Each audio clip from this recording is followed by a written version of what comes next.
So we are in Esther chapter 8 tonight. Welcome everyone. Glad that you're with us and glad that you're part of our service. Esther chapter 8, and we're going to, I think, finish the book up tonight unless we have some unexpected digressions or discussions, which is fine too. But we will probably be finishing up Esther. So if you have thoughts about what you'd like to talk about and study and read next in this class, let me know. I'd be glad to take your suggestions to heart. Esther chapter 8, let's turn there. We already looked a little bit at the very beginning of chapter 8 as we saw Haman's plot against the Jews kind of brought to an unceremonious end, sort of. At least Haman was brought to an unceremonious end. And there's this reversal that you see at the beginning of chapter 8, where Haman had all the power and the prestige and the honor as the sort of right hand of the king.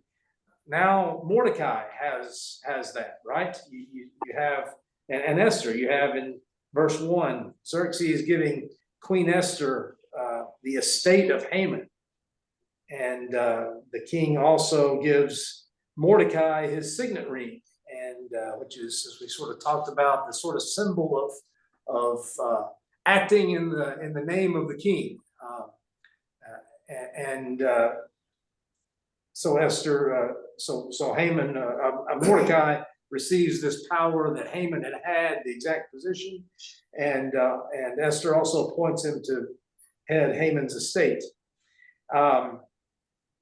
But things aren't quite done yet, right? Because we've dealt with Haman, but we still have what to deal with? The king's edict. There's this edict that's out there, right? And the edict is that on this certain day, that in the month of Adar, that the Jews are going to be destroyed, annihilated, killed. The three words that are used several times in this book to refer to what's going to happen. So that edict is still sort of hanging out there. So should we infer from this that there was already a distrust and a dislike for Jewish people in this kingdom? Because it seems like, it sounded like there were plenty of people who were ready to carry out this edict. Yes. So, it wasn't just Haman who decided, oh, I don't like Mordecai, so I'm going to, have the king put out this edict that they should kill all the Jews. So there must have been, do you think, some sort of already Anti-Semitism going back. prejudice or dislike of Jews for some reason? It's certainly And possible. We certainly see that in plenty of other instances. I mean, it's going on now, it's just, it's an incredible thing. Politicians always seem to be able to play into when there's racism, when there's hatred out there. Politicians certainly seem to be able to tap into it when they want to, and certainly you see that in our world. You've seen that in the history of Judaism and the Jewish people. You've seen that happen. The only answer I can give you is I'm not 100% sure. It seems that way, as you said, and we'll see it as we read a little bit. There seems to be quite a few who are willing to carry out this edict. The question might be, were some of these people loyal to Haman and just would do whatever Haman would say? Did he have that kind of influence? Is some of that money that that Haman gave into the treasury, did that then go to pay people to carry this out? We don't know for sure. Doesn't the king tell him to keep the money? Well, we kind of, as we were looking at that, I didn't talk about it a whole lot, but there is sort of some flexibility in that statement. It could be keep your money. It also could be well, that's your money. And so it might be just the king saying, if you want to use that much money that way, that's fine. There's a little bit of ambiguity in the statement there. I think a lot of translations, at least English translations, go with what you said. Keep your money, but it doesn't necessarily mean that. Okay, so he could have used it to. Yes, it could to pay secure off people to get. yeah, mercenaries, Group whatever, together. to come to. I don't know. I don't know the answer to that. But it does seem that seems like there are plenty of people, certainly for whatever reason, who are willing to carry out this act, and even are willing to carry out this act after Haman is no longer in the picture. Now, how quickly does news travel? How quickly will people know? I mean, the edict gets out pretty quickly, but in any case, and it also seems like perhaps we'll see possibly Haman's sons have decided to kind of carry out his father's wishes. Oh, okay.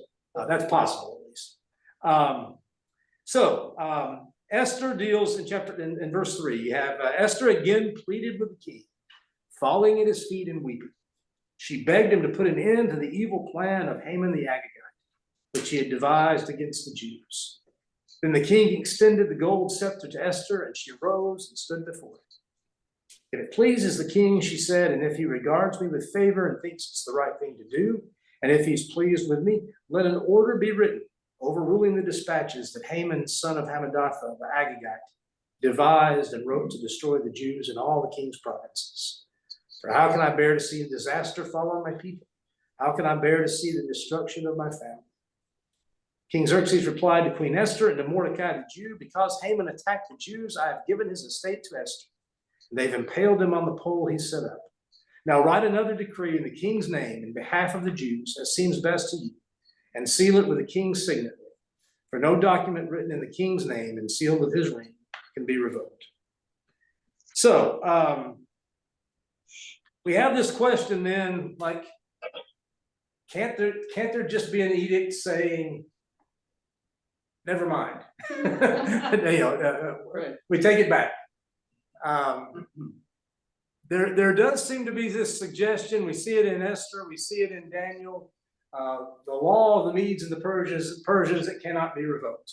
I don't know if that's to be taken absolutely literally or not.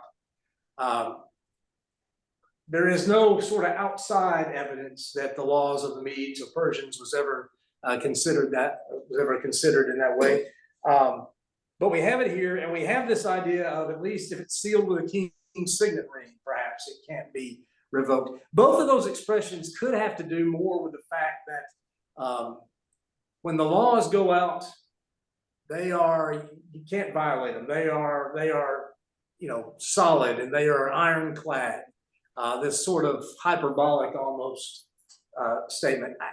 I don't know the answer. It certainly seems like, at least in Esther, it seems like the way to deal with this existing edict is we just make another one that says something to counteract the first one. So there's no time limit on the first one. Yeah, well, Next day he could change it. now the first one, of course, was for a specific day, right?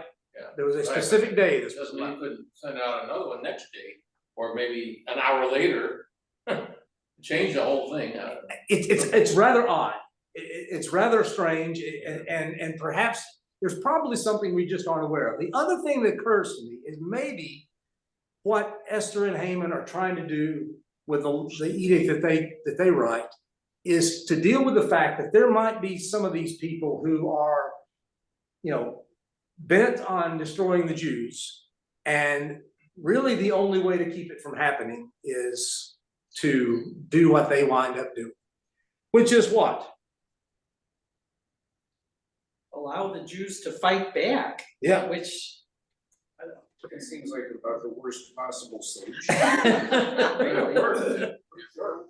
They had some good fighters, like Israel today. It's got one of the toughest armies in the world. It is a strange order. If you look in verse 11. The king's edict granted the Jews in every city the right to assemble and protect themselves. to destroy, kill, and annihilate. We've heard those three words before, right? To destroy, kill, and annihilate the armed men of any nationality or province who might attack them and the women and children, and to plunder the property of their enemies. It's important to see that the law allows them to plunder the property. More on that in a minute. A copy of the text, verse 12. The day appointed for the Jews to do this in all the provinces of King Xerxes was the 13th day of the 12th month, the month of Adar. So, so here's the new edict, right? On this day in question, where all these people have been given authority to destroy, annihilate, and kill the Jews now have authority to destroy and kill and annihilate anybody that might attack them. Well, it worked, right? It's an odd way to do it, and from my perspective, When you're fighting for your life, though. it is a you're gonna strange thing. So let's talk about that. The bloodthirstiness of it all. It is like some of the Old Testament, kind of Game of Thrones-ish and odd, and we sort of think, goodness gracious, this is God. This is all right with him. Again, as we see in Esther, God doesn't come up with this plan. This is what Esther and Mordecai come up with. Although, I hate to say this, but in Joshua, God told the Jews to He did. annihilate the whole city, including their animals. He did. So, I just, This is one of those places in the Old Testament where I'm just resigned to the fact that it does not match up very well with my Christian and modern sensibilities in some order. It just doesn't fit very well for me. And I'm just sort of resigned to the fact that those places exist. I would just remind you, as we read this, let's ask the question: what does Jesus say we should do when our enemies want to hurt us? Love your turn enemy. the other cheek. Turn the other cheek. Love your enemy. What was Jesus' example when his enemies wanted to hurt him? He healed them, like Malcolm's ear. Healed Cut them. it right off. He And he he healed them. submitted to their to what they were doing. So I think it bears stating because I mean it's not always obvious to folks. It bears some stating that the general rule that Jesus has us to follow in dealing with those who would hurt us is we show love. We show forgiveness. We trust in God and in His power. Matt, you were gonna say something? He also encourages the Christians to get out of the Yes. city when the Romans are going to Yeah. annihilate them. That's not always the answer. Yeah. I mean, that would have been one of the solutions here, to tell the Jews for that specific day, get out. don't be home. Yeah, I mean, Won't be here where this is going to. now it's throughout the kingdom, so you're gonna have to, get somewhere pretty isolated. But yeah, The other question I think is, did anything happen? The text doesn't say it did. did anything It happen? said What? for, sorry? Did anything happen? What? Was going to be carried out, Yeah, right, we don't know, but I think the intent is not to have a bloodbath, the intent is to discourage anyone from trying anything. Well, it says, We certainly do have a bloodbath. the Jews killed They 500 fought, men. they fought, they were vicious. Chapter 9, Josh. Oh, the nine, okay. We got one more chapter to go. Yeah, we got one more chapter, and so. But you know what stands out, Oh, go ahead, go ahead. Somebody go what ahead. stands out to me in looking at 11, kind of going along with what Josh is saying, is the idea is to protect yourself. Yes, And they said that anyone attacks you in yes, these things. So I think it's the heart of, you can't overturn the other edict without having something where you're guarding yourself. And that seems fair, just. And it's not like you're saying what Jesus would say, turn the other cheek, but it's a protection. yeah, I think you're correct. I think that's what it's intended to be. And the only thing I can come up with is they were just convinced, whatever they might say to the contrary, this was going to happen. Right. Even if they had sent out an edict that said, we're repealing that first one, it's coming back, it does, even if they could do that, and they did it, it doesn't seem like Mordecai and Esther feel like that's gonna be enough. That there's still gonna be people who wanna carry out this. And I mean, if that's the case, it seems like the humane thing to do to try to discourage people from attacking the Jews as much as possible. I mean, that's, for their own safety, basically. Yeah, right. So, I mean, it's, there it is, it's out there. This is the law that was come up with. It is not, I mean, I think in our world, we would not say we should create laws that encourage vigilantism. And that's kind of what you have, right? But we'll keep reading, we'll keep talking about it. I want to point out verse 9. Yeah, verse 9 talks about the scope of the kingdom, and it's a phrase that's been used before, and I've skipped over it, and I just thought I should mention it. I've got a map up there, Josh. You could show that map if you want to. The size of the Persian Empire. It is it's an empire. We sort of overlook Persia sometimes in talking about world empires. It stretched from India to Kush, and if you see on this map that Josh is about to pull up, we're talking the Nile, Upper Nile region, because that's the Lower Nile. I can't remember which way it runs. That's the Lower Nile is on top, right? Yeah, the Lower Nile region, over, all the way over to the border of India. What we know as India. Yes, the dark green is the Persian Empire, also known sometimes as the Achaemenid Empire, after one of the ancestors of Darius I. So it's a large empire. Probably at the time it was the largest, perhaps the world had ever seen, even larger than Assyria, larger than Babylon. It was a large area of the world that the Persians dominated. To us, it seems kind of small, but when you have a smaller view of the world than we do, it's pretty large. So this is the number. This is the acreage we're talking about. This is the land we're talking about. So the edict goes out.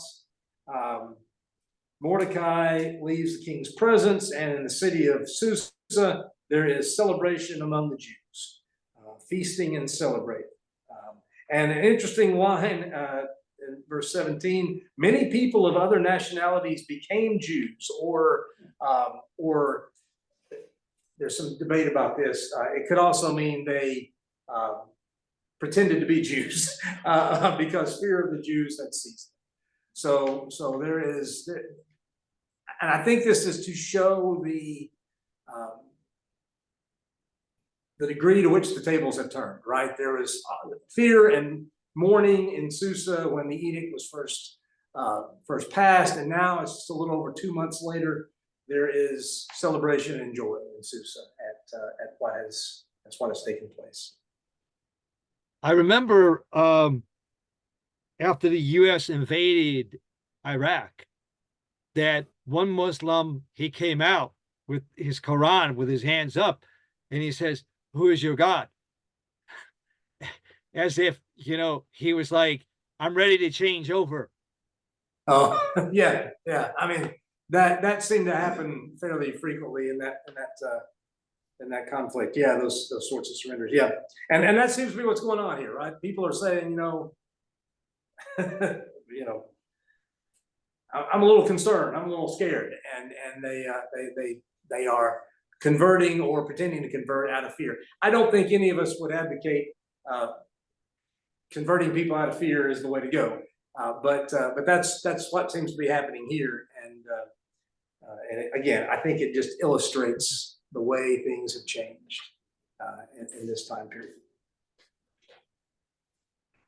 So chapter 9 then, on the 13th day of the 12th month, the month of Adar, edict commanded by the king was to be carried out. On this day, the enemies of the Jews had hoped to overpower them, but now the tables were turned, and the Jews got the upper hand over those who hated them. There's that reference to those who hated them, whether that means, in a habitual sort of way or just in this moment, you can decide. The Jews assembled in their cities in all the provinces of King Xerxes to attack those determined to destroy them. No one could stand against them because the people of all the other nations were afraid of them. And all the nobles of the provinces, the satraps, the governors, and the king's administrators helped the Jews because fear of Mordecai had seized them. So not everybody is out to get the Jews. There are allies, right? Because of Mordecai's new place and his new power. The Jews struck down all their enemies with the sword, killing and destroying, and they did what they pleased to those who hated. In the citadel of Susa, the Jews killed and destroyed 500 men. They also killed, I'm not going to read the names, the 10 sons of Haman, but they did not lay their hands on the plunder. That's interesting. They did not lay their hands on the plunder. Remember, the edict said they could, and they don't. We'll come back to that in just a second. The number of those who killed in the citadel of Susa was reported to the king that same day. The king said to Queen Esther, the Jews have killed and destroyed 500 men and the 10 sons of Haman in the citadel of Susa. What have they done in the rest of the king's provinces? Now, what is your petition? It'll be given to you. What is your request? It'll also be granted. If it pleases the king, Esther said, give the Jews in Susa permission to carry out this day's edict tomorrow also, and let Haman's 10 sons be impaled on poles. I love that impaling stuff. Esther's a little. Esther's a little vindictive at this point, right? Yeah, Esther's a little, that's what At least they were already dead. Right, they were already dead, right. Just. Displaying the corpse, yeah. Yeah, so I mean, as you say, it's pretty bloodthirsty. We kind of, So the king commanded that this be done. An edict was issued in Susa, and they impaled the 10 sons of Haman. The Jews in Susa came together on the 14th day of the month of Adar, and they put to death in Susa 300, but they did not lay their hands on the plunder. So it's 800 in Susa over 2 days, plus, so 810, right? Counting Haman's sons. Meanwhile, the remainder of the Jews who were in the king's provinces also assembled to protect themselves and get relief from their enemies. They killed 75,000, but did not lay their hands on the plunder. So throughout the rest of the kingdom, 75,000 people were killed. But again, no plunders taken. This happened on the 13th day of the month of Adar. And on the 14th day, they rested and made it a day of feasting and joy. The Jews in Susa, however, had assembled on the 13th and 14th. And then on the 15th, they rested and made it a day of feasting and joy. That's why rural Jews, those living in villages, observe the 14th of the month of Adar as a day of joy and feasting, a day for giving presents to each other. Accounts for a difference in the calendar and the celebration between rural Jews and city Jews. And interestingly, there's still it's gone down through the rabbinical teachings now, the midrashes, but now there's still a distinction. If you live in the city that was walled at a particular time, they just sort of set a particular time. If you live in a city that had a wall at this particular time, whether it still has a wall or not, you celebrate Purim on the 14th. Otherwise, you celebrate it on the 13th. And there's this sort of, but in most cases, it's the 13th. So let's pause there a minute. The stuff about the plunder. Why do they not take the plunder? And why is it I specified? gotta know here that they showed some self-control because the Torah, which is not mentioned in here, still had influence on them. Okay. I think that's a reasonable explanation. Okay. And I was What are also, other possibilities? I also was They thinking. just wanted Jews- to, Oh, they go for were it. doing because the king's edict, the first one, said that they could kill the Jews and take everything that they had. So, there could be a motivation to get a lot of plunder. Okay. by killing the Jews, but the Jewish people, I think they were just trying to show, we're not out to make money on it, we're trying to, preserve our lives and our families' lives. So, I think it's showing, where their motivation was coming from. Okay, Colette, you had a thought? Yeah, I was thinking perhaps them being non-Jewish, maybe the Jewish people saw them as unclean. Okay, And take all of their things, and I know we do that with food, but they also did it with their dishes and everything else. So I was wondering, perhaps that was the reason they didn't take it, that they saw it as unholy. okay, possible. Another thought occurred to me. There's another time in scripture when you're not supposed to take plunder in a war. You remember that? It's in the Old Testament somewhere. Specifically, In the Saul was not supposed to take plunder, and his men were not supposed to take plunder when they defeated the Amalekites, ruled by Agag, at least according to Esther, perhaps an ancestor of Haman. You wonder if the Jews weren't trying to sort of demonstrate this holy war kind of mentality, and that's the idea of it. That not taking the plunder is a way of carrying out a holy war on behalf of God, and ideally, what happens when you don't take the plunder is you destroy it. It's devoted to destruction. There is no, and now sometimes that's people too. There's no survivors. There's no prisoners of war. No slaves. It's given to God as a way of saying this was a war on His behalf. This was something we did as His people for Him. And again, I struggle with that a little bit, but it is interesting that it's specified 3 times they did not take the plunder. And whether it's for the reasons that you guys talked about, or whether it's because they're showing it as a holy war, or all of the above, it at least for me makes it slightly more palatable that they don't all get rich off of the destruction of 75,000 people. We're supposed to be God's special people, right? Special nation, so maybe that's kind of part of that, thinking, like I said. Patrick, Yes. that wasn't their primary motive. They just wanted to defend themselves from the enemy. Absolutely, absolutely. They were not.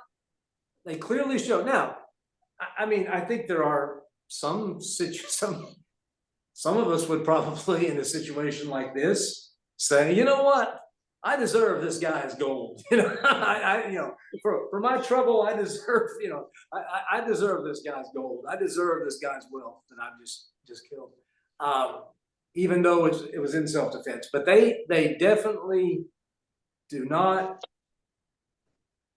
take any of that to which they're entitled under this edict, even legally, according to Persian law. They're entitled to this, and they don't take it, and that's significant, and that's something to note, and I think it's supposed to make us see this in a somewhat different light. At least it still doesn't make it easy for us to swallow. It's certainly not for me, and I don't think it ought to be easy to swallow. I don't think the loss of 75,000 lives should ever be something where we just go, oh, well, it happened, so be it. But Patrick, could it have been that the reason they didn't take the plunder is because of how those people like Haman's family, how they acquired it in the first place? They didn't want to have nothing to do with that. Yeah, possibly. Yeah, very possible.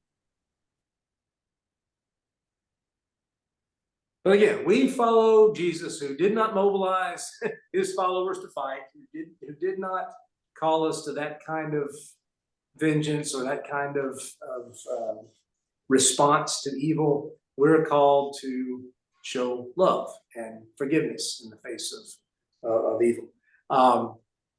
Jesus came to fulfill the law, right? Yeah. The way I see it, it was not quite fully enacted yet, it wasn't developed fully.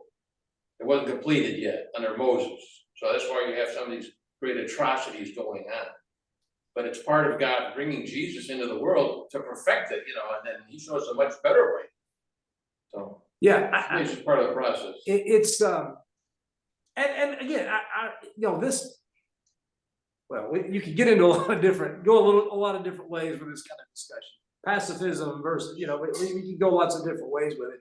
And I don't have answers to all of that, but I do think it's important, and particularly in our world where sometimes people invoke biblical language to encourage people to fight and take up arms and use violence and use the threat of violence, especially in that kind of atmosphere. I think we have to be, as Christians, we have to be more discerning than that and recognize that just because that's what God's people did here, that's not what God's people always ought to do. And in fact, in Christ, we're called to something far different and far higher, in my opinion. We have the right to protect ourselves and our family, but but in the context of persecution, we're to flee. Okay. I mean, somebody is coming in, somebody's coming in, wants to harm you and your family, you're going to try and protect yourself. But if there's persecution going on, it's time to flee. If you can, yeah. I mean, I think that's certainly a way to go. And if you can't flee, what do? Well, you endure, you persevere. You do what God's people have done, what Christians have done through the centuries.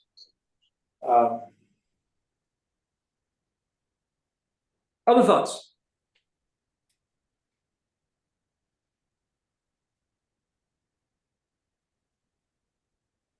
Well,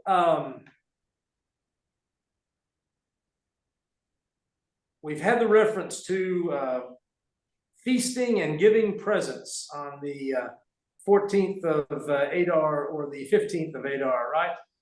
Have these the reference to these festivities. Verse 20 then, of chapter 9. Mordecai recorded these events, and he sent letters to all the Jews throughout the provinces of King Xerxes, near and far, to have them celebrate annually the 14th and 15th days of the month of Adar, as the time when the Jews got relief from their enemies, and as the month when their sorrow was turned into joy, and their mourning into a day of celebration. He wrote them to observe the days as days of feasting and joy and giving presents of food to one another and gifts to the poor. So the Jews agreed to continue the celebration they began, doing what Mordecai had written to them. And then there's a little bit of a summary of of what happened, including the casting of the poor, the lots. Verse 26, then therefore those days were called Purim, for the word poor, because of everything written in this letter, because of what they'd seen and what had happened to them. The Jews took it on themselves to establish the custom that they and their descendants and all who join them should without fail observe these 2 days every year in the way prescribed and at the time appointed. These days should be remembered and observed in every generation, by every family, and in every province, and in every city. And these days of Purim should never fail to be celebrated by the Jews, nor should the memory of these days die out among their descendants.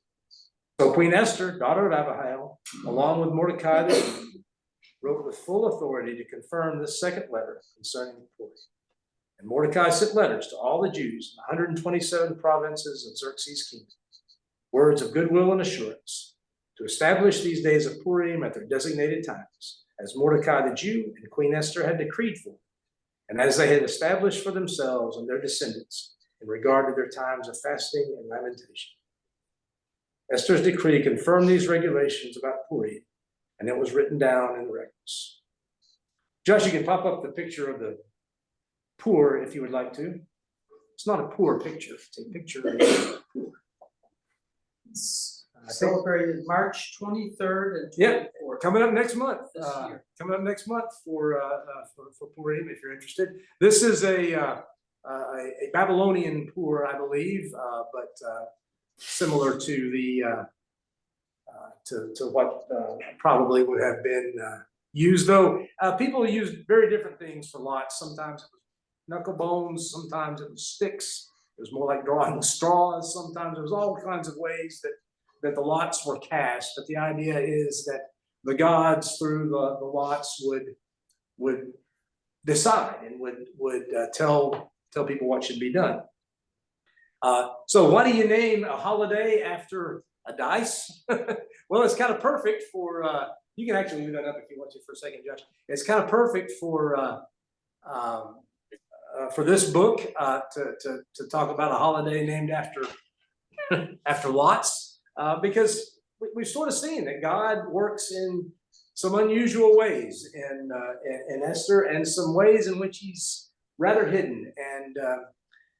And I think the idea was, God worked even in which number came up in the lot, and how that all that played out. And this holiday becomes known then as the holiday of the lots, the holiday of the dice. And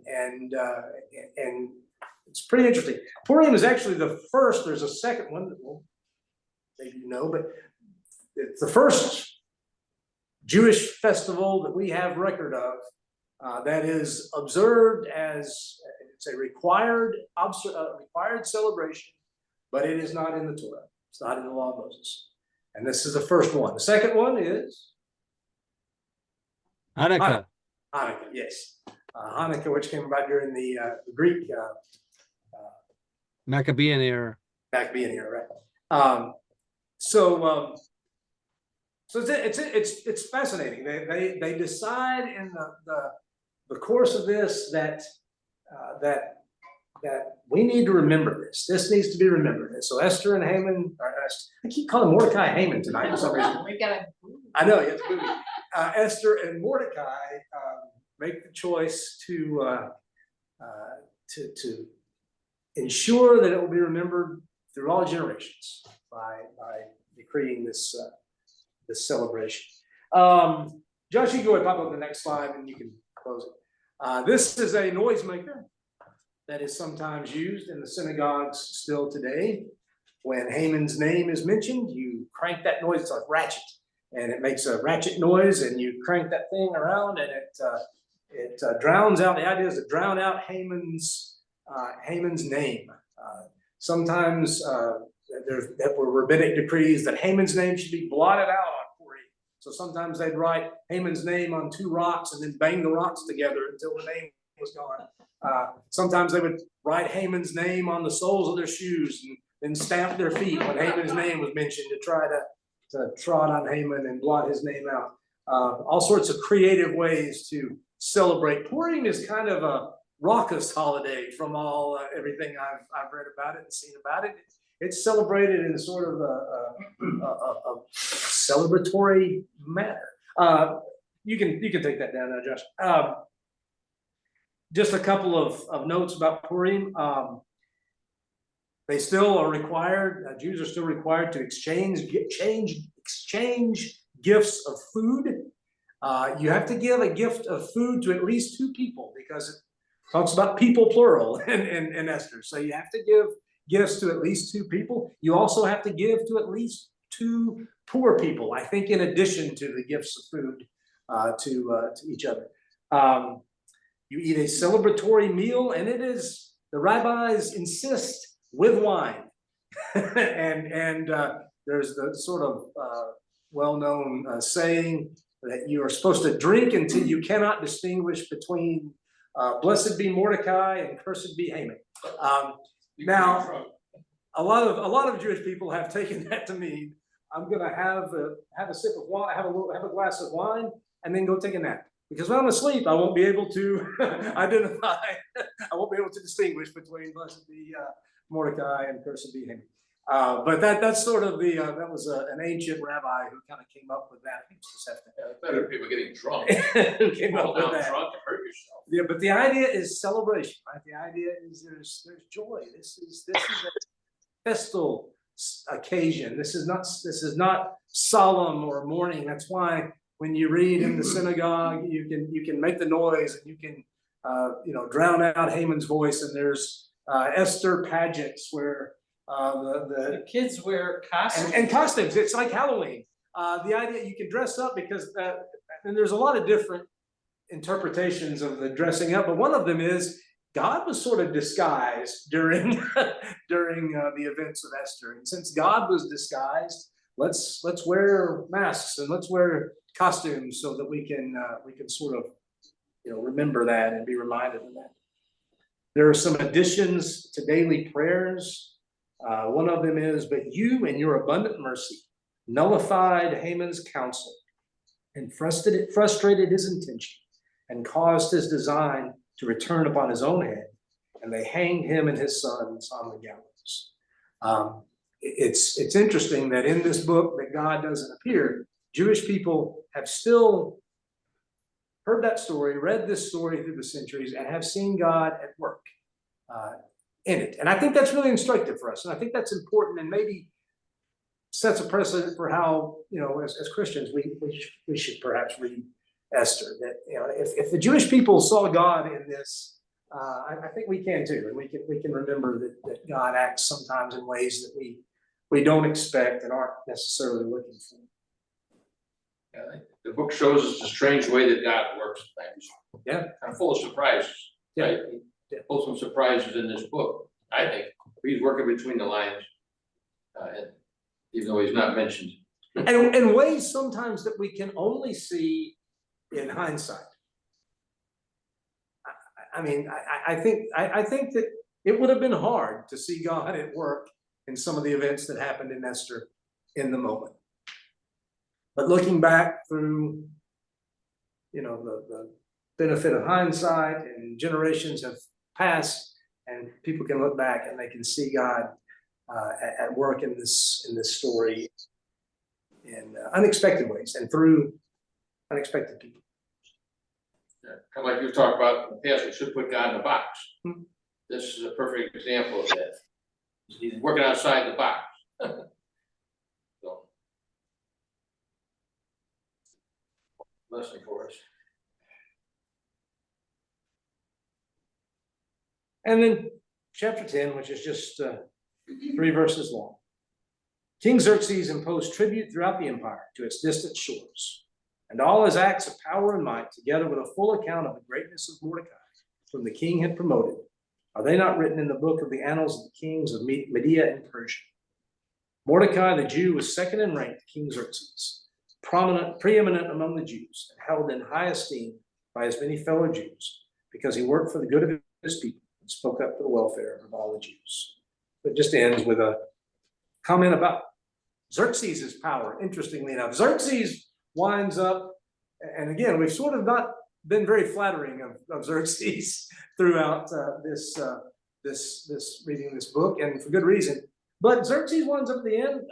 There's statements about his power and his prosperity, perhaps because he makes the right choice, right? He makes the right decision. He helps to save the people of God, and maybe the implication is God made him great because of that. God gave him this power and this Is this history, is it corroborated in other sources that the fact that Mordecai was second in rank to King, is that corroborated? No, there are no sources that have, there are sources that mention the name of mention a name that sounds much like Mordecai's.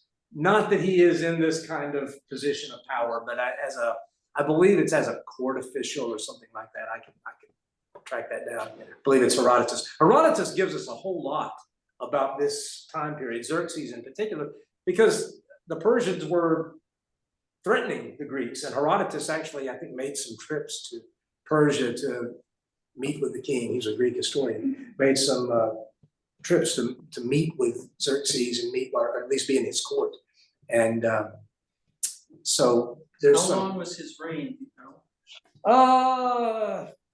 I think a while, I wanna say about 25, 30 years he reigned. Things kind of went haywire for a while after he died. I think there were a couple of his sons and I don't know, there was some intrigue and some infighting and He and Esther had children. assassinations. Yeah, there is a story, there is a Persian story, I believe, about his and Esther's child. Maybe it's not Persian, but there is a story of some sort.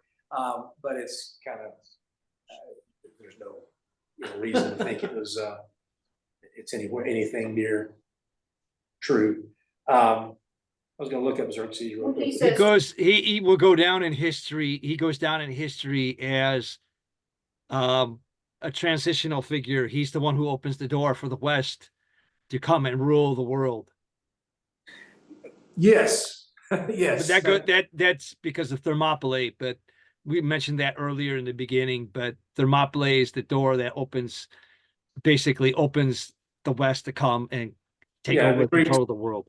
Yeah, the Greeks eventually, but it's several generations that the Persian Empire lasts before it's overpowered. How long does Xerxes reign? 485 to 465. So what you say? I'm sorry. 20 years. 20 years. Yeah. Assassinated. Yeah, I believe he was. I believe he was eventually assassinated. Maybe after he instituted that tax. Yeah, right. Nobody appreciates the tax. Yeah. Well, that happened in the ancient Near East quite a lot. There were a whole lot of kings whose reigns ended with assassination, and That's why they had to have a cupbearer test all their drink. Somebody's always trying to poison them. But Xerxes was known as he was a very wealthy king. He was known for his power and his wealth, and the extravagance of his court and the far reaches of his empire, and he was in his day as powerful as anybody in the world, probably. And so,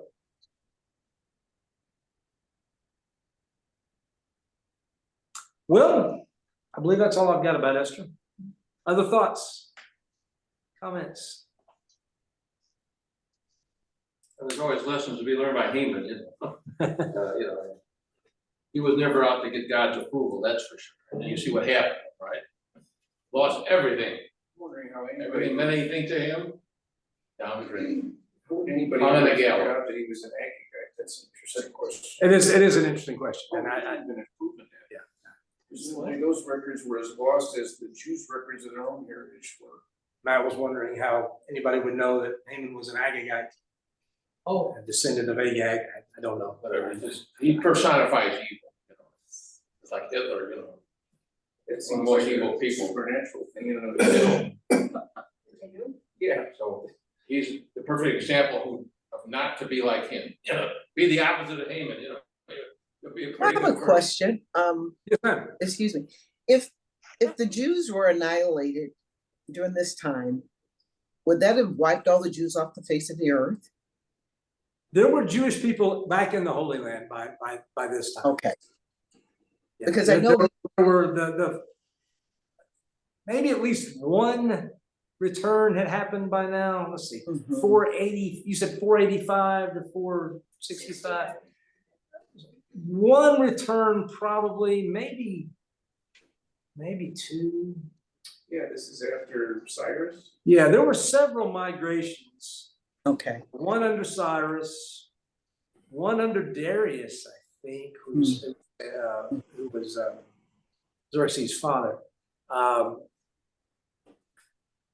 I'd have to go back and refresh myself. Well, I guess I'm just thinking because, we started out saying, of course, God is not mentioned in the scriptures here in this book, but I see him all over it, right? I see God all over it. And I was just thinking, well, if there weren't other Jews, this would fall in line with the thought that the Jews would not be annihilated, that God would always have them on every part of the earth. But yeah, I was just thinking. Yeah, there would have been Jewish people back in the Holy Land by now, but this would have. I mean, if this had worked out, it would have been Quite a whole lot fewer. Major Yeah, I'm sure. setback Yeah. for the Jews. Well, that wasn't exactly intended country, I mean, that would have been part of the empire. Yeah, it was on the map. Well, that's true, that's true, that's true, the Holy Land would have been part of the empire by then, so, yeah, perhaps, Samaritans anxious to Yeah. take over. yeah, perhaps, I imagine the decree would have applied there as well, come to think of it, yeah, so. Yeah, they were allowed to go back and rebuild because the Persians were a little more generous about that sort of thing than the Babylonians had been. But, yeah, I mean, good point. All right, well, thanks very much for your thoughts. I enjoyed reading through Esther with you, and if you have thoughts on what you'd like to talk about. Job is next, I wouldn't mind going into Job. Job, oh. You don't have to, it's a long book, and you don't have to hit every chapter, you just hit the high points. All right, I will take that under advisement. I mean, you can spend a year in there, if you want to. Take that under We don't wanna do advisement. that. Make it a 10-week course or something. Which There's a one? lot of good things in there. So this could, if you like Job, then don't make another suggestion. If you don't wanna do Job, you might make another suggestion. Right. I'll just put that out.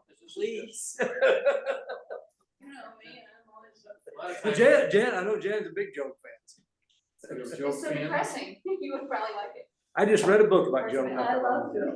You're up to date, so you can share some of those insights with us. Freshen it up a little. I know we've studied it Read a before. book about Job and felt like. Alan studied it many times. The last time we did it, we just zoomed right through it. We didn't take enough time. You don't zoom. We through the didn't whole take book. enough time on This time we can go. Jan verse would like to do a verse by year-long verse-by-verse treatment of Job. There people will take it verse by verse, you know, and tear it apart, but. we don't. All right, thanks, everyone. 42 chapters. Have a Good good night, night. everybody. Have a nice Good week. night.